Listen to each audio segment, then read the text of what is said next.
नमस्कार साथियों, स्वागत है आप सभी को आपके अपने YouTube channel RS diamond official में। कैसे हैं आप लोग? आशा करता हूं आप लोग अच्छे होंगे। साथियों, जैसा कि आप लोग को भली भांति पता है, लगातार बिहार में शिक्षक बहाली की प्रक्रिया में फर्जीवाड़े का खुलासा होते आ रहा है। इसी बीच में स्वच्छता परीक्षा में काउंसलिंग को लेकर के लगातार खबरें चल रहा है कि कहीं ना कहीं काउंसलिंग में बड़ा इस बार फर्जीवाड़े का खुलासा होगा। साथ में शिक्षक भर्ती की प्रक्रिया में इस बार जो है अब दस्तावेज का सत्यापन का प्रक्रिया बिल्कुल बदल चुका है और ऐसे में कहीं ना कहीं भारी पैमाने पर जो धांधली हुई उसका खुलासा भी लगातार आपको दस्तावेज सत्यापन के दौरान देखने को मिल सकता है। साथ में सीटेट विटेट और स्टेट में किस प्रकार से शिक्षक भर्ती सेटिंग करते हैं और खास करके उसके बाद उन्हें जो है नौकरी मिल जाती है, पूरी बातें को उजागर करूंगा। साथ में जो है फर्जी शिक्षक परेशान हो चुके हैं स्वच्छता परीक्षा के काउंसलिंग को लेकर के। साथ में छोटी मोटी जो बड़ी खबरें हैं, पूरी बातें आज मैं आपको इस वीडियो में बताऊंगा। तो आइए वीडियो को शुरुआत करते हैं। इससे पहले अगर आपने अभी तक चैनल को सब्सक्राइब नहीं किया है तो कर लीजिए, साथ में घंटी के आइकन को प्रेस करके दोस्तों के बीच में जरूर ही शेयर कर दीजिए। सबसे बड़ी बात मैं आप लोग को बता दूं, आज के पेपर में कुछ महत्वपूर्ण खबर छपी है जिसको देखते हैं उसके बाद एक एक करके फर्जीवाड़े का खुलासा भी करूंगा। इसी बीच में बड़ी खबर आई कि सभी स्कूलों में शिक्षकों की रिक्ति की होगी गणना, अर्थात कहीं न कहीं कितने स्कूल में जो है कितने सारे सीटें खाली है, सारे के सारे सीटों की गणना होगी और उसके बाद जो है नई वैकेंसी का ऐलान भी आप लोग को देखने को मिलेगा। साथ में स्वच्छता परीक्षा में जो शिक्षकों का ट्रांसफर करना है, तबादला करना है, इसका भी पूरी अपडेट आज मैं आप लोग को बताऊंगा। स्वच्छता परीक्षा उत्तीर्ण नियोजित शिक्षकों को नए स्कूलों में पदस्थापित करने को लेकर के नए सिले से जिलों में रिक्ति की गणना होगी। शिक्षा विभाग ने डिसीजन लिया है कि स्कूलवार रिक्त पदों की गणना करने के दौरान ही स्वच्छता परीक्षा उत्तीर्ण शिक्षकों को भी चिन्हित किया जाएगा, ताकि यह भी जानकारी हर जिले के रहे कि उनके यहाँ किस स्कूल से और कितने शिक्षक जो है पदस्थापित किए गए हैं। इसी बीच में बड़ी खबर है कि इसको लेकर के शिक्षा विभाग ने सभी जिलों को दिशा निर्देश जारी कर दिया गया है। विभाग के नियोजित शिक्षकों को आवंटित जिले के स्कूल में पदस्थापित करने को लेकर के लगातार खबरें पे खबरें चल रही है। इसी बीच में मैं आप लोग को बता दूं, विषयवार रिक्तियां को भी स्पष्ट की जाएगी और खास करके इसके लिए 15 से 22 अप्रैल का जो समय है वो बिल्कुल जो है महत्वपूर्ण माना जा रहा है। खास करके प्रमंडलवार हो या अलग अलग दिनों में जिलों के लगातार जो डीओ डीपीओ है उनके माध्यम से सभी के सभी परीक्षाओं को लेकर के और तमाम जो महत्वपूर्ण जो अपडेट है उसको लगातार विभाग को सौंपा जा रहा है। साथ में स्वच्छता परीक्षा में किन स्कूलों के कितने शिक्षक उत्तीर्ण किए हैं इसकी पूरी जानकारी विभाग को सौंपी जाएगी और खास करके जो उनका तबादला होगा इसकी भी जानकारी विभाग को सौंपा जाएगा। इसको लेकर के काउंसलिंग की बात अगर बात कर ले तो इसके बाद जो है तय किया जाएगा कि बोर्ड के माध्यम से जानकारी के हिसाब से सभी जिला में काउंसलिंग का डेट दिया जाएगा और हो सकता है कि इस बार आपको काउंसलिंग का प्रक्रिया पटना के मुख्यालय में ही आपका किया जाए। इसी बीच में क्या कुछ महत्वपूर्ण खबर है, पूरी बातें बताऊंगा। वीडियो के अंत तक आप लोग बने रहें। बड़ी खबर है कि स्वच्छता परीक्षा का द्वितीय चरण का प्रक्रिया जो है बिल्कुल शुरुआत हो चुका और ऐसे में आवेदन का प्रक्रिया शुरुआत होने का हो चुका है और खास करके इसकी अंतिम तिथि 4 में रखा गया है। शिक्षक भर्ती 7:30 से लेकर के 9:30 तक, यानी 9:30 जो रात है 9:30 बजे तक आवेदन आराम से कर सकते हैं। वैसे शिक्षक भर्ती जिन्होंने स्वच्छता परीक्षा को बिल्कुल जो है नहीं दिए थे पहले बार में और दूसरे बार में देना चाहते वो भी दे सकते हैं। साथ में ही जिनको लगा था कि अगर मेरे मार्क्स थोड़े से कम आए हैं या अन्य जिला हमें आवंटित हो गया, इस परिस्थिति में उतने सारे जो भी शिक्षक होंगे या जितने सारे शिक्षक हैं वो के सारे बिल्कुल यहाँ पर आवेदन कर सकते हैं। साथ में मैं आप लोग को बता दूं कि जिन शिक्षक को लग रहा है कि मुझे गृह जिला मिलना चाहिए, हमें गृह प्रखंड मिलना चाहिए, अपने मार्क्स में बढ़ोतरी के लिए बिल्कुल आप दे सकते हैं ताकि आपको कहीं ना कहीं जो है इसका बेनिफिट भी देखने को मिल सके। ऐसे में आवेदन के लिए आपको जाना है जो www.bseb उसके बाद सक्षमता.com.login इस पर जाकर के बिल्कुल आप लोग जो है अपना मंतव्य भी प्रकट कर सकते हैं और इसका ईमेल आईडी भी एक जारी की जाएगी जहां पर किसी प्रकार का अगर संदेहात्मक प्रश्न है तो बिल्कुल आप वहां पर अपना जो है प्रश्न भी कर सकते हैं। सवाल ये है कि आखिर कहीं ना कहीं स्वच्छता परीक्षा में बहुत सारे शिक्षक तो पहले चरण में ही भाग ले लिए थे लेकिन कुछ शिक्षक नहीं दिए थे। ऐसे में कहीं ना कहीं उनके लिए एक बड़ा मौका मिलने वाला। साथ में ही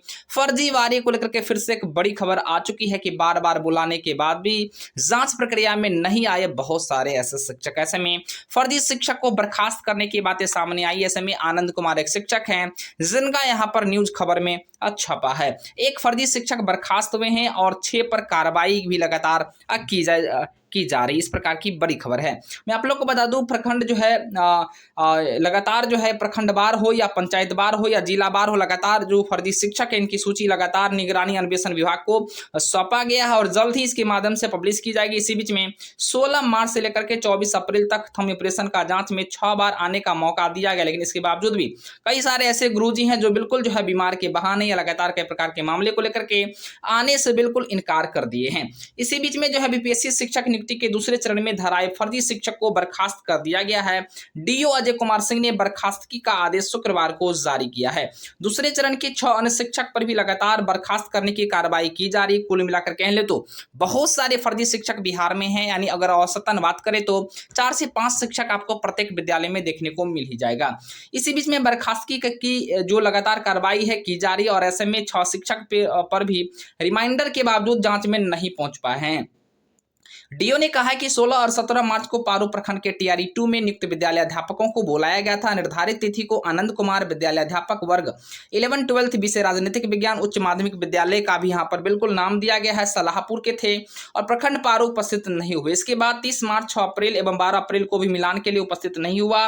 स्कूल से भी लगातार ये गायब हो रहे हैं। तो कुल मिलाकर कहीं न कहीं यहाँ पर कह ले तो इनका बिल्कुल मंतव्य यही स्पष्ट हो रहा है कि बिहार में बहुत सारे ऐसे जिले हैं, बहुत सारे प्रखंड है, बहुत सारे पंचायत है जहां पर आपको फर्जी शिक्षक का बहुत सारे मामले देखने को मिल सकते हैं।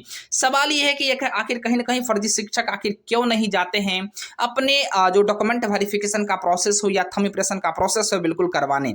उनको पता है कि अगर वहां पर जाने के बाद अगर उजागर होगी तो कहीं ना कहीं हमें जो है कारागार में डाल दिया जाएगा। लेकिन कहीं ना कहीं बिहार सरकार शिक्षा विभाग बिल्कुल एक्टिव हो चुकी है और कहीं ना कहीं जितने सारे फर्जी शिक्षक हैं वो जाए या ना जाए, विद्यालय जाए या ना जाए, उन्हें हर हाल में जो है इसका भुगतान भुगतना ही पड़ेगा।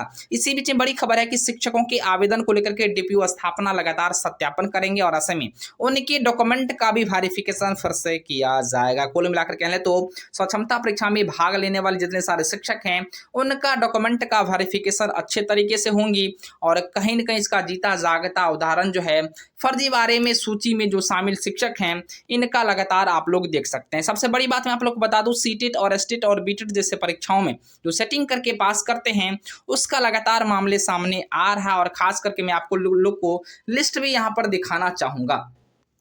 देख सकते हैं यहाँ पर जो है फर्जी भर्ती का लगातार लिस्ट जो है निगरानी अन्वेषण विभाग के माध्यम से जारी की जा रही है। फर्जी शिक्षक का इसमें प्रखंड का नाम, नियोजन इकाई का नाम, अभ्यर्थी का नाम, पिता का नाम, सारी की सारी चीजें स्पष्टता के साथ सूची में प्रदान किया जा रहा है। ऐसे में अगर एक प्रखंड की बात करूं तो डुमराव ऐसे प्रखंड है। देख सकते हैं एक ही प्रखंड में बहुत सारे ऐसे जो है फर्जी शिक्षक है। अशोक पासवान, हरि पासवान, रमेश कुमार, विकास कुमार, रोशन कुमार, संतोष कुमार, प्रियंका गौतम, पूनम कुमारी, नेहा कुमारी, मोहम्मद फिरोज अंसारी, सरिता देवी, करिश्मा कुमारी, सारे के सारे फर्जी शिक्षक है। वंदना कुमारी, रिधि सिंह, ये सारे के सारे फर्जी शिक्षक है।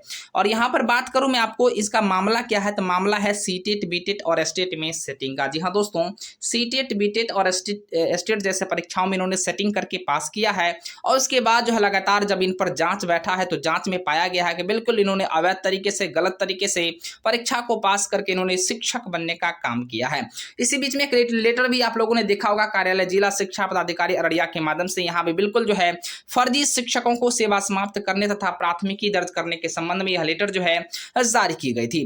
कुल मिलाकर यहाँ पर भी कई सारे ऐसे शिक्षक हैं जिनका सीटेट, बीटेट और एसटेट का मामला ही शामिल था, जिसमें एक ही रोल नंबर के बहुत सारे शिक्षक पाए गए, साथ में ही एक ही सर्टिफिकेट नंबर के कई सारे शिक्षकों का उजागर भी हुआ है। यानी कुल मिलाकर कहने का उद्देश्य ये हुआ कि आप लोग जब भली भांति देखेंगे जिसमें आप लोग को देखने को मिलेगा कि सीटेट, बीटेट और एसटेट जैसे परीक्षा में काफी बड़े पैमाने पर धांधली होती है, सेटिंग गेटिंग होता है, रुपये का लेन देन के बाद जो है इन्हें बिल्कुल परीक्षा में पास करवा दिया जाता है। और ऐसे में कई सारे ऐसे भी शिक्षक हैं जिनको आगाज पहले से हो चुका है कि हम फर्जी हैं, उन्होंने लगातार त्यागपत्र देने का काम किया जा रहा है। लेकिन त्यागपत्र देने के बाद भी 420 वाला मामला बिल्कुल ये फंसेंगे ही फंसेंगे, लगातार कार्रवाई की जा रही है और इसका जीता जागता उदाहरण भी देख सकते हैं। अतः निर्देश दिया जाता है कि उपरोक्त शिक्षकों की सेवा समाप्त करते हुए फर्जी तरीके से नियोजन कराने के कारण प्राथमिकी दर्ज कर 3 दिनों के अंदर ही अधो हस्ताक्षरी कार्यालय को प्राथमिकी संख्या भी बिल्कुल जो है प्रतिवेदित करना सुनिश्चित किया जाए। तो कुल मिलाकर यहाँ पर लगातार विभाग एक्टिव मोड में है और जितने सारे फर्जी शिक्षक हैं उनके डॉक्यूमेंट वेरिफिकेशन बिल्कुल अच्छे तरीके से होंगे। और कहीं न कहीं ये बिल्कुल मत अपने आप में सोचे कि हमारा जो है सही वेरिफिकेशन नहीं होगा, यानी किसी तरीके से लेन देन करके मैं सेटिंग गेटिंग कर लूँगा, यह अब वाली बात नहीं रही है। फिलहाल सीटेट की बात करें तो सीटेट में आपका QR कोड यहाँ पर दिया रहता है, जो QR कोड को स्कैन करने के बाद पूरी डाटा आप लोग को यहाँ पर देखने को मिल जाएगा। अगर इस प्रकार का अगर बिल्कुल सही पाया जाता है तो सही, अन्यथा जो है फोटो मिसमैच वाला मामला भी आप लोग को लगातार देखने को मिल रहा होगा, जहाँ पर एग्जाम कोई और दिया, परीक्षा किसी और का था, तो कहीं ना कहीं यहाँ पर इस प्रकार के मामले भी सामने आए हैं। साथ में सिग्नेचर का मामला भी सीटेट, बीटेट और स्टेट जैसे सर्टिफिकेट में देखने को मिला है, जहां पर अवैध तरीके से, गलत तरीके से यहाँ पर जो है बहाली की प्रक्रिया में भाग लेकर के फाइनली जो है नौकरी मिल चुका है। साथ में ही दिव्यांग संबंधी प्रमाण पत्र हो या कहीं न कहीं जो है सेटिंग गेटिंग का मामला हो, बहुत सारे मामले देखने को मिले हैं।